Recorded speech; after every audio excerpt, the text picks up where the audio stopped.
My name is Leah Carter. I'm 29 years old. And this morning, I woke up to 42 missed calls. I didn't answer any of them. Not from my mother.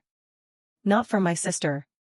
Not from the man who still signs every message Dad but never once said, "I'm proud of you." The tea in my mug had gone cold again. Second time today. I poured it out in the sink of my tiny shared apartment, where the walls are thin and the heater hums like it's trying its best. It's not much. But it's mine. Funny how quiet feels heavy when you've been erased out loud. 2 weeks ago, I left that house with nothing but a worn backpack and silence. And now suddenly, they remember me. Now they need me. But I'm not the same girl who begged to be seen. Not anymore. Growing up, I thought if I was quiet enough, they might finally hear me. Madison, my older sister, was loud, bright, the kind of girl who took up every room she walked into and made it hers. She was the favorite. Not because she asked to be, but because no one ever questioned it. Even when we were little, I was the one who stayed behind to help clean up the mess while she took the credit. She was the star. I was the helper. I didn't resent her. Not back then. I just thought if I worked harder, someone might eventually say, "Well done, Leah." They didn't. By the time Madison launched her self-help podcast and hit 50K followers on Instagram, my parents were acting like she'd cured cancer. I remember standing in the kitchen that night, clutching a chipped mug of tea while they all clapped for her latest success. No one asked how my tutoring platform was going.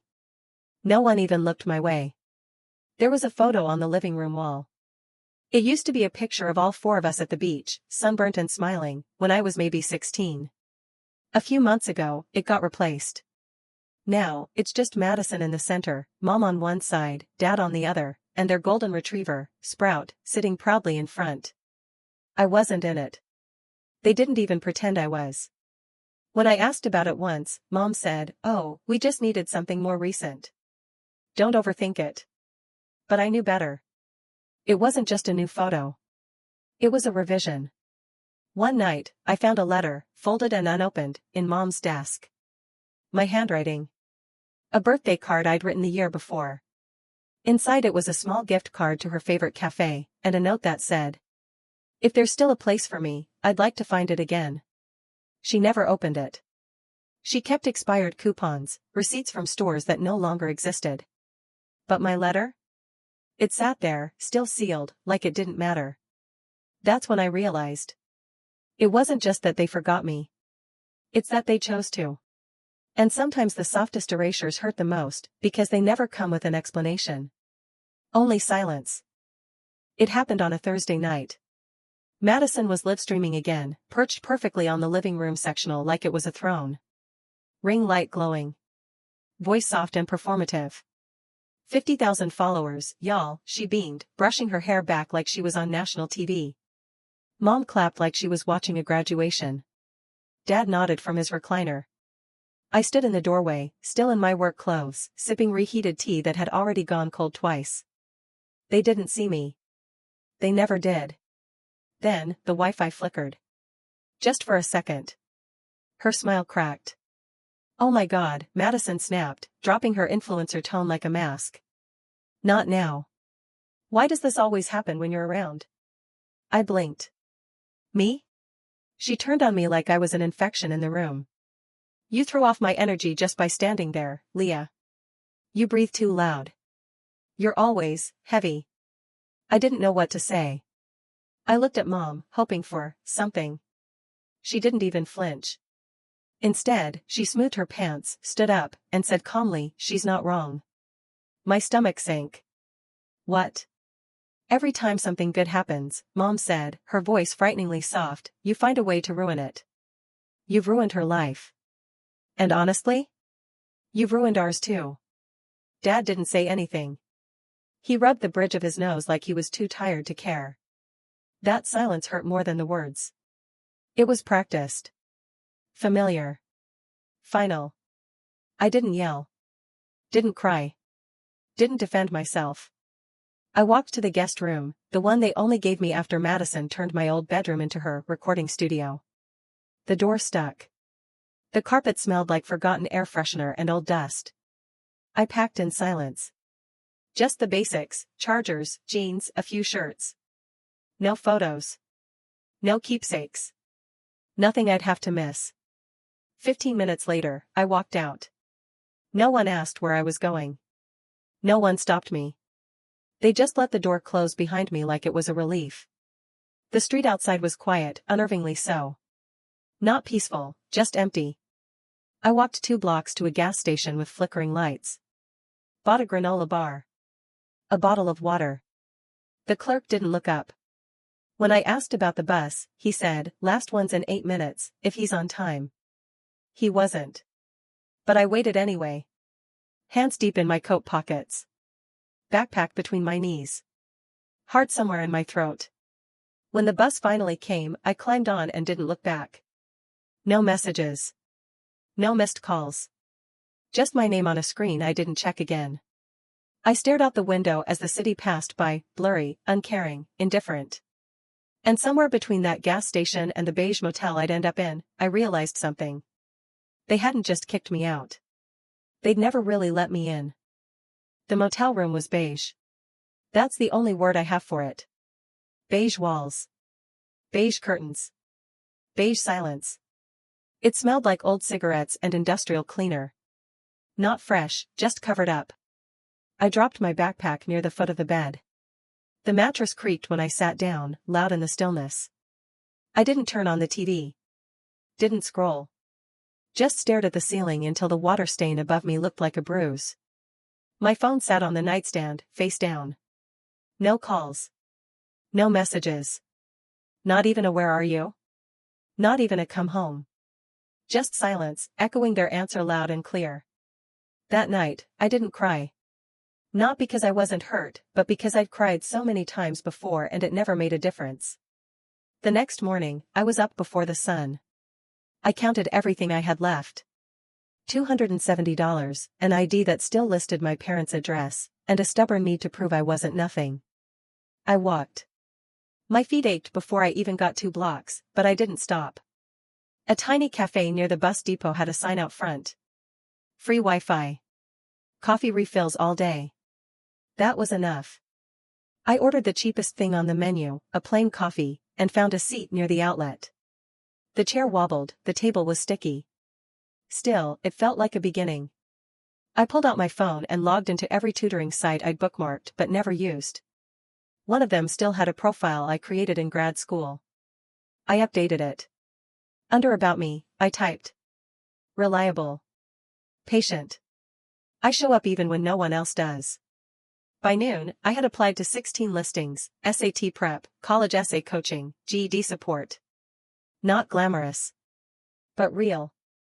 The library down the street let visitors borrow Chromebooks for 2-hour blocks. I booked one for the afternoon, made it my office. It wasn't much. Just me, a borrowed laptop, and a borrowed chance. But it was mine. That week, I landed my first client. A high school junior drowning in AP classes. The moment she said, "You actually explain things in a way that makes sense," something cracked open inside me. Not because she praised me, but because she saw me. At the motel that night, I pulled out the receipt from when I checked in. On the back, I started tracking my income. $40. Then $60. Then $85. I could afford 2 more nights. I stared at that tiny scrap of paper like it was a passport. I didn't have a family portrait. Didn't have a room back home. But I had that. And maybe, just maybe, I didn't need more. It started with an email. A parent from Dallas reached out, said they ran a test prep company looking to expand their online team. They'd seen my profile. Liked my tone. Asked if I was available for virtual sessions at $75 per student. I blinked. That number felt surreal. I reread the message twice, expecting it to vanish. It didn't. I said yes. By Friday, I had 3 students and enough money to put down for a room in a shared apartment across town. Not much, just a door that locked, a window that faced east, and walls that didn't smell like bleach. I moved in without telling anyone. No announcements. No calls. No need. That night, I found the envelope again, the birthday letter I'd written Mom, the one she never opened. I taped it above my new desk next to my tutoring schedule, just to remind myself what silence really sounded like. The next day, a former friend, Mila, messaged me out of nowhere. "Can I stop by? I found something." We hadn't spoken in nearly a year. She drifted after siding with Madison in some long-forgotten argument about boundaries and family unity. But something in her tone felt different. She showed up holding an envelope wrapped in a dish towel. Her hands trembled when she handed it to me. "I found this in your mom's desk," she said quietly. "Under a pile of expired coupons. It's yours. Still sealed." I didn't open it right away. I just stared at the handwriting. My own. It was the exact same envelope I had mailed last year, for Mom's birthday. Inside was a gift card and a note about second chances. If there's still a space for me, I'd like to sit there again. They never opened it. Just like they never opened me. Mila sat beside me, then reached into her bag and pulled out something else. Printed pages. Dozens of them. "I used to help you build this stuff," she said. "Your layouts, your lesson plans, your diagrams. I know your voice." Madison copied all of it. I flipped through the pages. The fonts. The structure. Even my diagnostic rubric, copied word for word. But the name on the site? Madison Carter. Founder. Educator. Visionary. "She told her PR team you gave it to her," Mila whispered. "Said you weren't stable enough to manage it." My hand shook, but not with fear. With recognition. They hadn't just erased me. They'd replaced me. Later that night, I logged into an old drive I hadn't touched in years. Scrolled through backup folders. Found a file labeled will_grandma.pdf. I clicked. There it was, my grandmother's signature. Her handwriting. A clause written in her careful pen. "All educational materials co-developed with Leah Carter shall remain under her sole ownership." My heart didn't race. It steadied. She protected me. Quietly. Legally. Even if no one else did. I printed the will and taped it to the wall next to the unopened letter and the stolen materials. One was love. One was loss. One was theft. Together, they told the truth. And I was done letting that truth go unheard. The next morning, my phone buzzed before sunrise. First once. Then again. Then again. By the time I reached for it, there were 42 missed calls. Texts from unknown numbers. Voicemails from familiar ones. I didn't answer. But curiosity peeled me open. The last message was from my father. His voice sounded strained, like he hadn't slept. "Leah, it's your sister. Something's happened. A blog picked up the curriculum thing. They're saying she stole it. People are angry. Sponsors are pulling out. She says you're lying, but we need your help. Please call back." There it was. Not "we're sorry." Not "we didn't know." Just, "fix this." It was always like that. They only call when it burns. I sat still, phone resting on my lap. The buzzing started again, new number. This time, it was Madison. Her voice cracked halfway through the voicemail. "You're just bitter. You've always been bitter. We gave you everything. And now you're tearing it down because what, you want attention? You want revenge?" I didn't respond. I just opened my laptop. Inside the folder taped to my wall sat everything I needed. My grandma's will. My original drafts. The stolen site. The receipts. I scanned them all. Grouped them into a clean, labeled archive.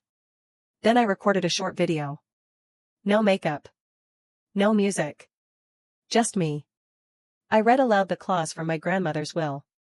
Held the signed page to the camera. Shared my original files, timestamps, lesson slides, design mock-ups. Then I said, calmly, "They say silence is strength. But sometimes, truth needs a voice. This is mine. No theatrics.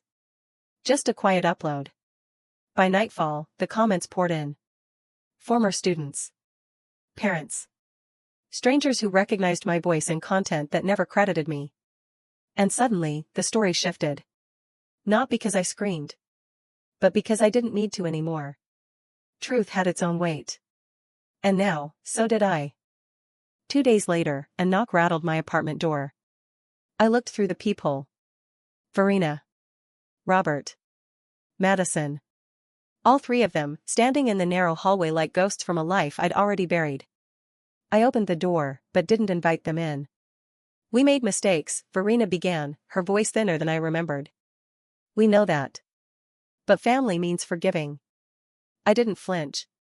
I looked past her, directly at Madison. She couldn't hold my gaze. Her eyeliner was smudged. Her confidence cracked. Whatever shine she'd built was breaking under the weight of consequence. Family, I said quietly, meant opening my letter. It meant not erasing me from photos. It meant not branding my work as yours. No one spoke. I'm not here to fix what you broke, I said. Not anymore. Then I closed the door. No slam. Just a click. That night, I brewed chamomile tea and sat at my small desk. The one beneath my grandmother's will. That's when the envelope came. Certified mail. A legal settlement offer. They were offering 6 figures in exchange for silence. Withdraw all claims. Delete the video. Sign this NDA. They didn't want to make it right. They just wanted it quiet. I read the papers twice. Once as the daughter who used to beg for peace. Then again as the woman who had finally found it without them. Then I fed the entire stack into my paper shredder. The sound it made was soft. But I felt every tooth of it. Later that evening, I posted one final statement. No video. Just an image. My name. My credentials. And one sentence. You don't owe people silence just because they share your last name. By morning, it was everywhere. Women I'd never met reposted it. Teachers. Daughters. Survivors of quiet erasure. It wasn't just my story anymore. It had become something others could point to and say, see? That's what I felt. That's what they did. I didn't respond to the comments. I didn't check the numbers. I just sipped my tea. In my chair. In my space. And for the first time, I didn't feel erased. I felt real. A few weeks later, I printed a second copy of my grandmother's letter. Folded it carefully. Slid it into a plain envelope. No return address. No note. Just one sentence inside. You will build what no one sees today. I mailed it to a girl I once tutored. One who whispered that her parents called her too much. One who thought she had to shrink to be loved. Maybe she'd read it one day, alone, in a quiet room. Maybe it would make her stay one step longer. Because sometimes, the softest truths are the ones we pass on in silence.